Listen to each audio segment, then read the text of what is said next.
ನಮ್ಮ ಹಿಂದೂ ಧರ್ಮದಲ್ಲಿ ಭಾದ್ರಪದ ಮಾಸದ ಹುಣ್ಣಿಮೆಯ ದಿನ ಮಂಗಳಕರ ದಿನವೆಂದು ಪರಿಗಣಿಸಲಾಗಿದೆ.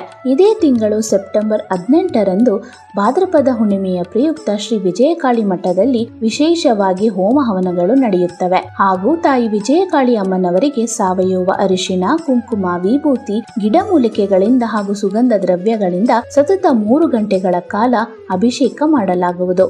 ಭಾದ್ರಪದ ಹುಣ್ಣಿಮೆಯ ದಿನದಂದು ಪುಣ್ಯ ನದಿಗಳ ಸ್ನಾನ ಮಾಡಿದರೆ ಪಾಪಕರ್ಮಗಳು ನಿವಾರಣೆ ಆಗುತ್ತೆ ಎಂದು ಉಲ್ಲೇಖವಿದೆ. ಈ ಕ್ಷೇತ್ರದಲ್ಲಿ ತೀರ್ಥ ಸ್ನಾನ ಮಾಡುವುದರಿಂದ ಪುಣ್ಯ ನದಿಗಳ ಸ್ನಾನ ಮಾಡಿದಷ್ಟೇ ಫಲ ಲಭಿಸುತ್ತದೆ.